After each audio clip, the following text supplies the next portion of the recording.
Halo anak-anak, berjumpa lagi dengan Bu Guru. Untuk hari ini kita melanjutkan pertemuan sebelumnya tentang zat aditif dan zat adiktif.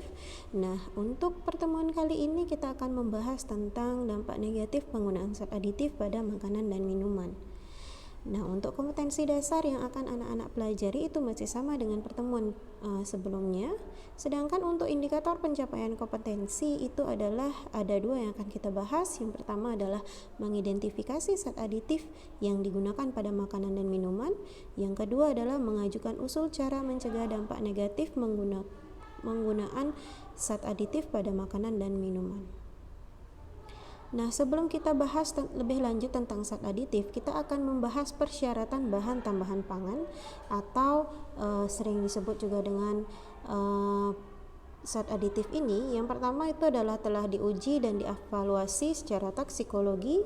Yang kedua, tidak membahayakan kesehatan konsumen pada kadar yang diperlukan dalam penggunaannya. Yang ketiga, harus dipantau terus-menerus dan dievaluasi kembali jika perlu sesuai perkembangan teknologi dan hasil evaluasi toksikologi. Yang keempat, harus memenuhi persyaratan spesifikasi dan kemurnian yang telah ditetapkan. Yang kelima, harus dibatasi penggunaannya. Nah, langkah yang pertama itu adalah identifikasi zat aditif pada makanan dan minuman kemasan. Nah, pertemuan sebelumnya anak-anak sudah mempelajari tentang jenis-jenis zat aditif baik yang alami maupun yang buatan. Nah, berdasarkan fungsinya, Bu Guru hanya ingin mengingatkan kembali berdasarkan fungsinya itu zat aditif kita bedakan menjadi 7 jenis. Yang pertama ada pemanis, pewarna, kemudian ada pengawet, kemudian ada penyedap rasa, pemberi aroma, kemudian pengental dan pengemulsi. Nah, dari pengetahuan yang sebelumnya anak-anak ketahui itu, kita akan belajar bagaimana mengidentifikasi zat aditif pada makanan dan minuman kemasan yang sering anak-anak konsumsi. Nah, seperti yang contohnya di sini, ini Bu Guru sudah tayangkan tentang bungkus makanan ringan. Jadi di sana ada komposisi yang perlu anak-anak perhatikan. Yang pertama dari komposisi di sini, ini bahan dasarnya itu adalah singkong, minyak kelapa, minyak sawit dengan tambahan zat aditif berupa antioksidan, kemudian yang ada amonium bikarbonat dan penguat rasa. Nah, contoh berikutnya itu ini juga ada satu makanan yang juga sering dikonsumsi anak-anak. Nah, di sana ada komposisinya ada susu skim, keju, mentega, protein susu, tomat, garam, green peppercorn, perisa ham, penguat rasa, mononatrium glutamat, garam pengemulsi, natrium polifosfat, sitrat, difosfat dan fosfat, serta herb lada. Nah, kalau dilihat dari komposisi di sini, anak-anak bisa perhatikan bahwa ada zat aditif dalam makanan ini. Yang pertama adalah perisa. Itu dibedakan antara perisa dan perisa ham. Kemudian ada MNG atau mononatrium glutamat. Yang ketiga ada pengemulsi, kemudian ada natrium polifosfat, ada sitrat, ada difosfat dan fosfat. Nah, jadi sebenarnya tujuan dari identifikasi zat aditif pada makanan dan minuman kemasan ini agar anak-anak itu bisa memilih makanan kemasan mana saja yang baik untuk anak-anak. Jadi silahkan setelah anak-anak mempelajari pelajaran ini, Bu Guru harap untuk kedepannya anak-anak bisa memilih makanan dan minuman kemasan yang cocok untuk tubuh anak-anak, yang tidak merugikan anak-anak. Yang akan kita bahas berikutnya adalah bahaya BTM atau bahan tambahan makanan. Nah, berdasarkan Peraturan Menteri Kesehatan tentang pengamanan bahan berbahaya bagi kesehatan, bahan berbahaya ini adalah bahan kimia baik dalam bentuk tunggal maupun campuran yang dapat membahayakan kesehatan dan lingkungan hidup secara langsung atau tidak langsung yang mempunyai sifat racun, karsinogenik, teratogenik, mutagenik, korosif, dan iritasi. Dampak negatif pewarna buatan ini Bu Guru sudah kasih tabelnya, silahkan nanti anak-anak cermati. Kemudian di buku panduan juga sudah Bu Guru isi, jadi silahkan dibaca kembali bukunya. Salah satunya adalah tartrazin. Jadi tartrazin ini bisa digunakan sebagai pewarna. Tetapi kalau misalkan penggunaannya berlebihan itu mengakibatkan hiperaktivitas, asma dan rases. Nah, kemudian dampak negatif pewarna buatan. Sebenarnya dulu ada rodamin B yang sebagai pewarna merah, kemudian ada metanyl yellow untuk pewarna kuning yang dulu bisa dimanfaatkan untuk makanan. Namun setelah ada pengujian lebih lanjut ternyata warna-warna ini mengakibatkan efek negatif bagi orang yang mengkonsumsinya, sehingga untuk kedepannya itu sudah dilarang penggunaannya.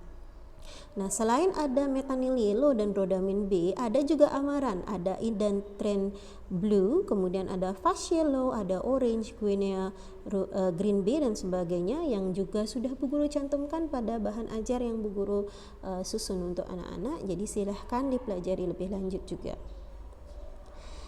Nah, berikutnya ada dampak negatif pemanis buatan. Pemanis buatan itu memang ada fungsinya bagi terutama bagi penderita diabetes ya anak-anak, karena biasanya pemanis buatan ini memiliki jumlah kalori yang kecil.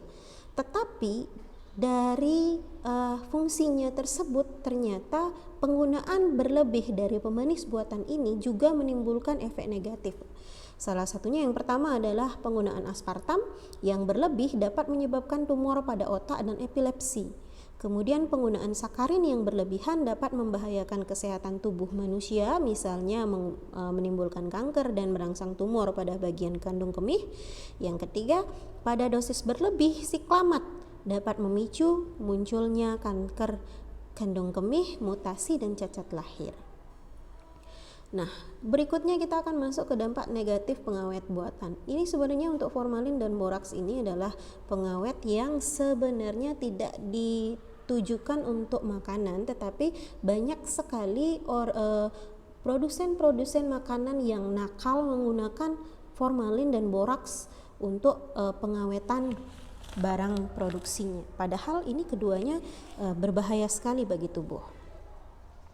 Formalin, seperti misalnya formalin ini khusus sebenarnya untuk pengawetan mayat, tetapi digunakan untuk makanan. Nah, untuk formalin ini konsumsi pada dosis sangat tinggi dapat mengakibatkan kejang-kejang, kencing darah, muntah darah yang berakhir dengan kematian. Dan formalin ini, baik formalin maupun boraks ini bersifat karsinogenik atau dapat memicu kanker. Kemudian berikutnya dampak negatif pengawet buatan. Pengawet buatan seperti MSG, MNG itu memiliki dampak negatif berupa sindrom restoran Cina dengan gejala pusing, mulut terasa kering, lelah, mual, dan sesak napas. Nah, anak-anak pasti akan bertanya, mengapa sih kok disebut dengan sindrom restoran Cina? Karena pada zaman dulu itu atau pada waktu yang sebelumnya biasanya MNG dan MSG ini paling banyak digunakan di restoran Cina, sehingga disebut dengan sindrom restoran Cina.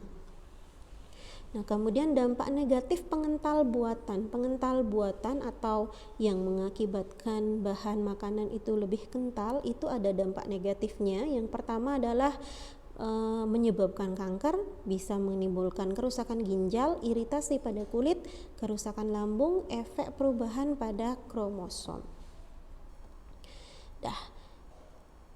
Demikian pemaparan dari Bu Guru tentang dampak negatif dari zat aditif bagi tubuh manusia, anak-anak atau tubuh manusia pada umumnya.